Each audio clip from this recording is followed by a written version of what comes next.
Assalamualaikum warahmatullahi wabarakatuh. Halo semuanya, kembali lagi kita di program Tanya Ustadz. Perkenalkan, saya Yusril Fahmi sebagai pembawa acara baru, menggantikan yang lama lah ya. Karena ada suatu hal, jadi pembawa acaranya harus digantikan. Oke, untuk pertemuan ini, alhamdulillah narasumber yang akan kita wawancari sudah ada di sini. Dan kita akan sapa beliau terlebih dahulu. Nah, narasumber kita yaitu adalah Ustadz Yayat Supriyatna. Assalamualaikum Ustadz. Waalaikumsalam warahmatullahi wabarakatuh. Gimana kabarnya, Tad? Alhamdulillah, baik-baik.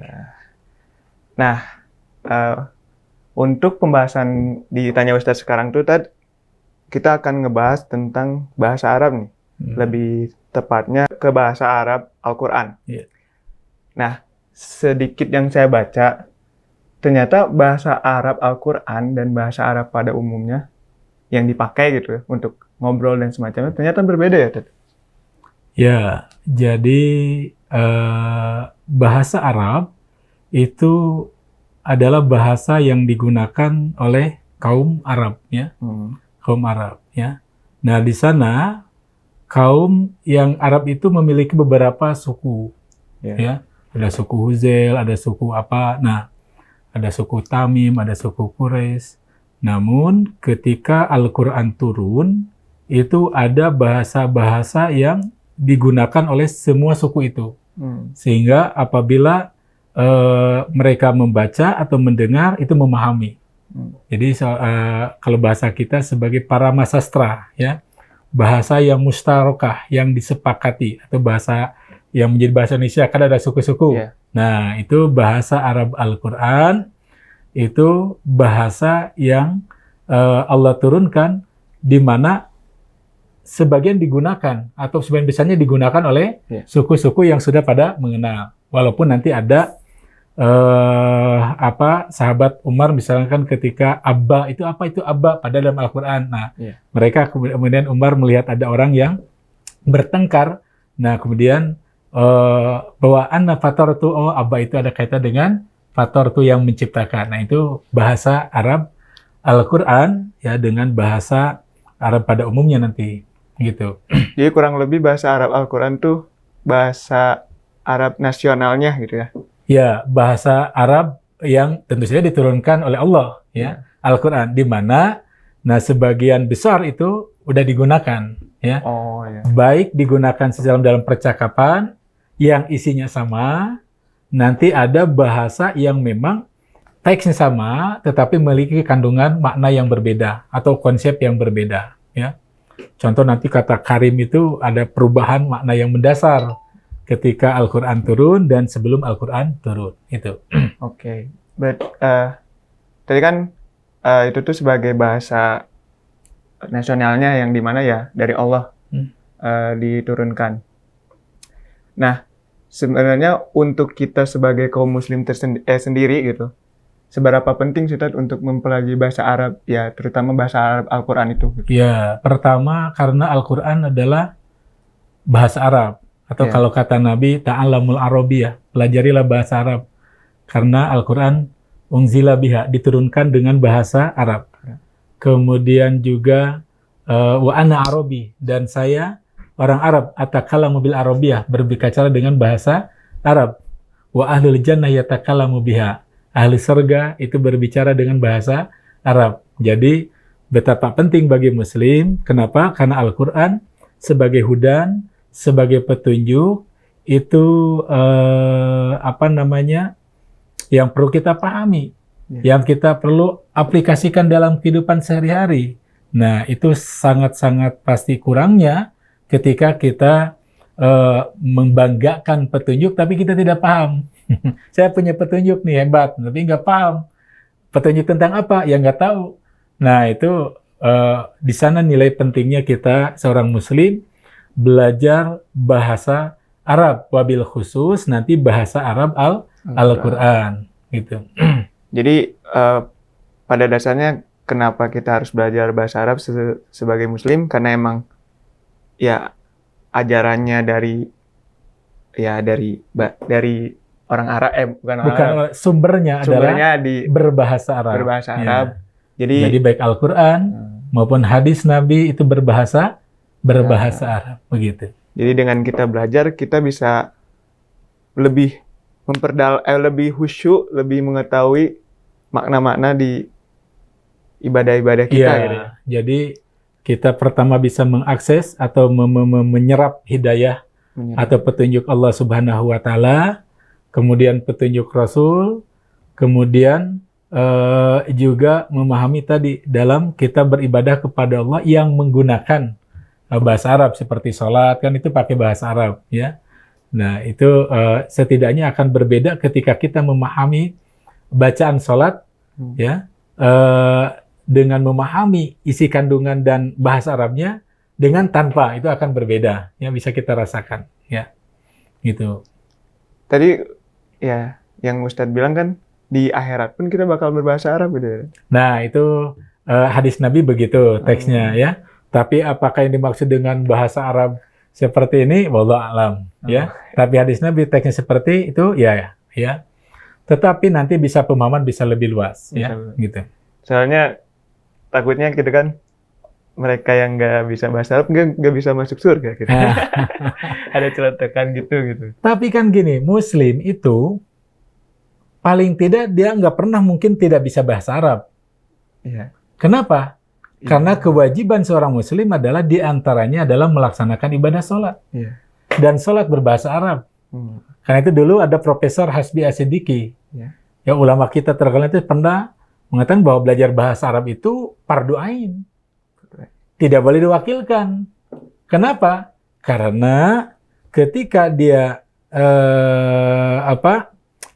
sholat kan menggunakan bahasa Arab, ya, dan sholat tidak bisa diwakilkan, maka belajar bahasa Arab tidak bisa diwakilkan. Harus sendiri. Dia mau orang Eropa, mau orang Afrika, mau orang Indonesia, ya, selama dia Muslim, dia berinteraksi dengan Allah melalui bahasa Arab. Jadi nggak mustahil. Makanya orang Muslim belajar bahasa Arab itu nggak nol, ya, nggak nol. Apalagi di Indonesia. Wah, ini bahasa Indonesia itu banyak bahasa Arab atau Al-Quran yang diadop ke dalam bahasa Indonesia. Itu banyak, selain bahasa Sanskerta, selain bahasa daerah, bahasa Arab itu memiliki peran yang luar biasa yang banyak sekali, ya. Adil, musyawarah, wah banyak sekali, ya. Tarbiyah, madrasah, mu'alim, wah banyak sekali kalau ada yang mengumpulkan seperti itu, ya. Jadi untuk kita Muslim nggak perlu takut lah, seenggaknya kita punya dasar karena jadi nggak ada yang nol sama sekali. Ya. Kenapa? Karena dia sejak kecil sudah belajar alif ba ta tha. Dia sholat pakai bahasa Arab, gitu kan? Nah, gitu. Jadi buat teman-teman nggak usah takut ya, insya Allah kita bisa masuk surga bareng-bareng. Insya Allah, amin. Amin. Nah, dan sebenarnya manfaat dari kita belajar bahasa Arab ini untuk ya di sosial atau ibadah itu apa aja sih? Secara sholat, memahami Al-Quran itu adalah yang berkaitan dengan diniyah. Ya, jadi dengan keagamaan, bagaimana kita mengakses hidayah Allah, mengakses Al-Quran, mengakses hadis Nabi, mengakses kitab-kitab ulama. Nah, itu adalah yang ada kaitan dengan diniyah, entah tafsirnya, fikihnya, hadisnya, dan keilmuan ilmu cabangnya, ya. Ada usul fikihnya dan seterusnya lah. Itu banyak sekali yang menggunakan bahasa Arab. Itu aspek diniyah. Yang kedua, aspek ilmiah, ya. Aspek ilmiah, manfaat ilmiah, yakni kita ketahui bahwa ketika itu Arab pernah mengalami zaman keemasan, ya, zaman keemasan, di mana tepatnya banyak orang Muslim, walaupun dalam filsafat sejarah filsafat itu biasanya mereka menyebutkan nanti ada fase selain filsafat Yunani, Romawi, kemudian ada filsafat Arab, gitu kan. Nah, walaupun sana banyak karya-karya Muslim, ya. Nah, di sana ketika mengalami penerjemahan dari ilmu-ilmu dari Yunani, Romawi itu diterjemahkan ke bahasa Arab. Nah, ternyata juga diterjemahkan ketika Barat mengalami the dark of age, ya, masa kegelapan itu diterjemahkan juga ke dalam bahasa Eropa, ya. Dan itu bukan hanya kaitan dengan masalah diniyah saja, bukan baikkan dengan akidah, ibadah, tapi juga berbicara tentang masalah-masalah keilmuan, kimia, fisika, dan seterusnya, matematika, ya. Nah, ini sehingga orang untuk mempelajari ilmu, sains itu apa? Mau tidak mau kan belajar bahasa Arab. Nah, itu sisi aspek belajar bahasa Arab adalah manfaat ilmiah. Yang ketiga, manfaat praktis. Untuk iktisodiyah ekonomis, bisa nanti penterjemah Al-Qur'an, penterjemah bahasa Arab, ya, bisa mendubbing ini, ya, atau memang berusaha bisnis di dunia Arab, ya. Nah, itu paling tidak 3 manfaat praktis. Pertama, manfaat diniyah, 2 manfaat ilmiah, 3 manfaat iktisodiyah secara ekonomis. Secara ekonomis. Ya. Berarti sangat, ya, selain karena kita Muslim, kita harus belajar bahasa Arab. Untuk umum pun ya bahasa Arab itu sangat ada manfaatnya ya. Iya, betul. Nah, lalu Tad, sebenarnya bagaimana sih kita biar kita belajar bahasa Arab itu harus seperti apa? Nah, ini pertanyaan yang sangat jitu. Bagaimana? Karena nanti terkadang orang untuk belajar bahasa Arab itu mudah timbul tenggelam semangatnya. Iya. Ya. Kenapa? Karena tidak ditetapkan dulu tujuannya mau apa. Nah, tujuannya mau apa? Tadi tidak berkenalan dengan apa sih yang dimaksud dengan bahasa Arab. Ya. Bahasa Arab secara umum itu apa sih bahasa Arab? Ya. Terus bagaimana cakupannya ya? Nah, ketika nanti orang ingin belajar ditanya apa ya yang Anda pelajari? Saya ingin belajar bahasa Arab Al-Qur'an. Nah, metodenya lain, ya maka tidak akan diharapkan. Ya, tidak akan tercapai. Karena itu kita mesti mengenal pertama, setelah mengenal apa itu bahasa Arab, kemudian nanti ada cabang-cabangnya yang sekarang gandung-gandungnya bahasa Arab Al-Qur'an. Nah, itu nanti berefek kepada bagaimana belajar bahasa Arab Al-Qur'an. Ya, nah, bahasa Arab Al-Qur'an adalah tadi bahasa Arab memang yang digunakan Al-Qur'an. Ya, nah Salman sendiri itu memperkenalkan kepada khalayak sebuah model bagaimana belajar bahasa Arab Al-Qur'an. Selain nanti ada belajar bahasa Arab secara umum untuk takallum, untuk berbicara bahasa Arab. Nah, itu nanti modelnya berbeda. Salman ada kelas untuk bagaimana belajar bahasa Arab untuk muhadatsah atau percakapan tadi, ya. Nah, tentunya akan berbeda. Yang kedua ada model yang untuk memahami Al-Qur'an. Nah, ini yang saya coba suguhkan secara singkat dan semudah mungkin, ya, semudah mungkin, yaitu di mana kita belajar bahasa Arab Al-Qur'an dengan fokus kita adalah bagaimana mempelajari Al-Qur'an sekaligus mempelajari tata bahasa Arab Al-Qur'an, sehingga ketika kita mau membaca Al-Qur'an itu paling tidak kita pertama memahami arti, makna, kemudian juga tata bahasa. Nah, kita memiliki hanya 2 tahap saja. Bagaimana bisa belajar bahasa Arab Al-Qur'an? Cuma 2 tahap. 1 tahap terjemah perkata, 2 terjemah tata bahasa. Ya. Nah, dari itu nanti bisa dikembangkan dari tata bahasa, cuma 3 saja yang perkenalkan, yaitu bagaimana mempelajari analisis kata, analisis kalimat. Analisis kata nanti kita urai. Ada 9 konsep isim, ada kata isim, 8 konsep, ada 8 turunan. Kemudian harf, ada 3 turunan. Itu baru melulu kata. Jadi kata fi'il, kata isim, kata harf, nah itu nanti bisa lebih dalam lagi nanti di Salman. Yang kedua nanti analisis kata-kata yang bukan kalimat, ya. Yang ketiga baru nanti analisis kalimat. Sehingga kita ketika membaca satu mushaf Al-Qur'an, ya, satu mushaf Al-Qur'an, kita bisa memilah ini mana kata isim, mana kata fi'il, mana kata harf. Yang sebelumnya diawali dengan terjemah perkata. Sebagai apa? Database kosakata Al-Qur'an, ya. Database kosakata Al-Qur'an ini adalah yang juga digunakan oleh bahasa pada umumnya, bahkan bukan hanya pada bahasa Arab.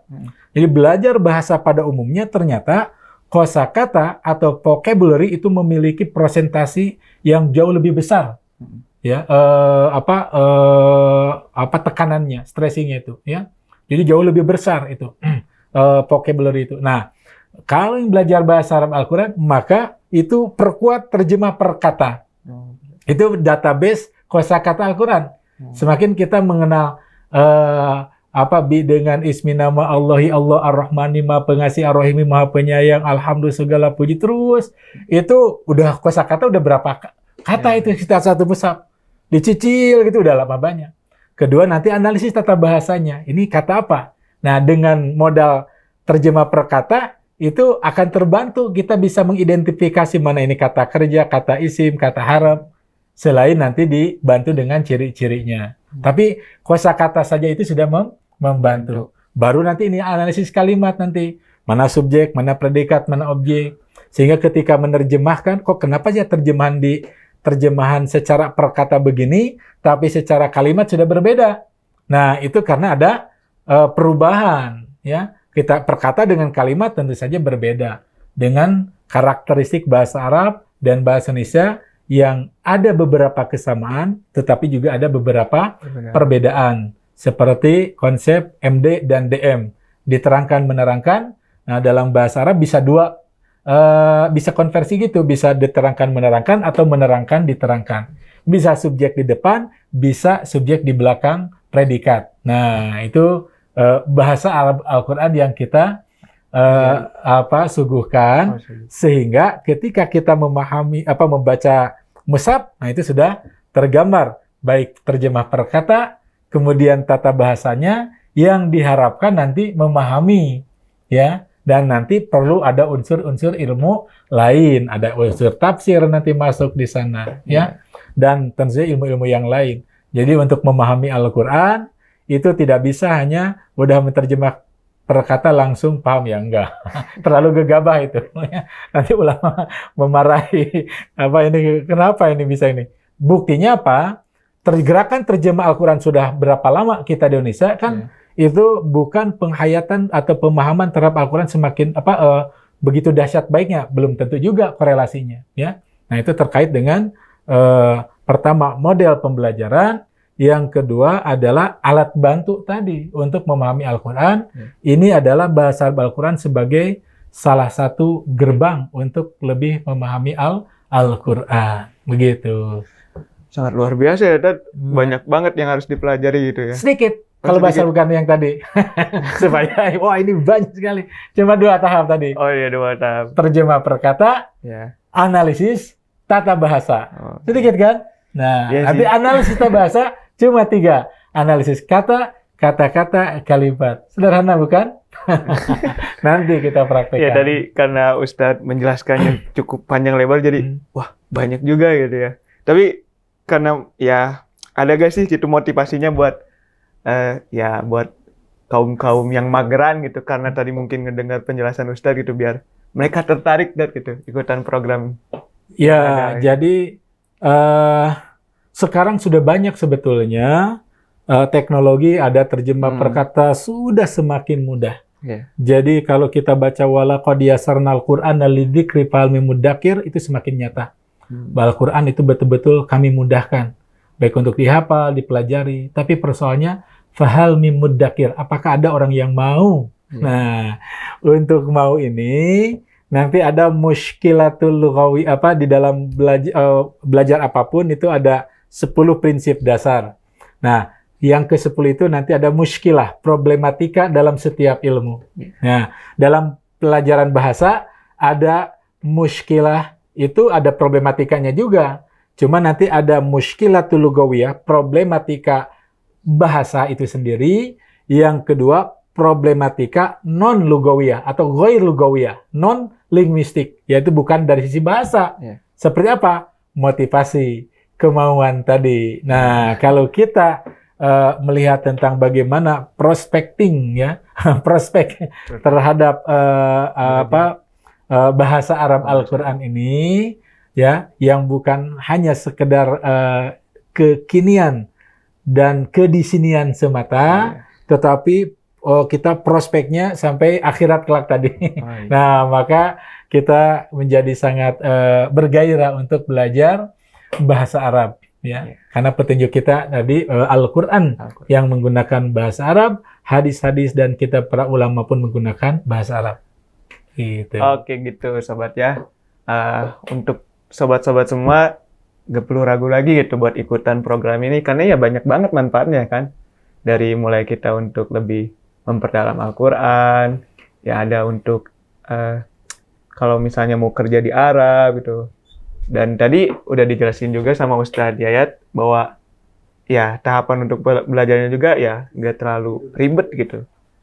Paling kita bakal belajar dari per kata sampai per kalimat di mana ya itu bakal dari dasar banget kan. Jadi kita lebih dalam gitu untuk mengetahui bahasa Arab Al-Quran itu. Oke, makasih Tad Sama-sama. atas ilmu dan informasinya gitu sangat luar biasa, Masya Allah. Mungkin nanti dari teman-teman bisa cek bidang dakwah aja ya. Nanti juga Ustadz yang bakal mengajar ya Tad, di program. Insya Allah. Jadi ya ada program bidang dakwah salah satunya bahasa Arab Al-Quran dan bahasa Arab percakapan juga yang akan diajari oleh Ustadz Yayat Supriyatna. Jadi buat teman-teman yang mau ikutan silakan ya. Oke, mungkin untuk episode ini hanya itu aja dalam pembahasannya. Terima kasih semuanya sudah menonton. Terima kasih Ustadz atas penyampaiannya. Wassalamualaikum warahmatullahi wabarakatuh. Waalaikumsalam warahmatullahi wabarakatuh.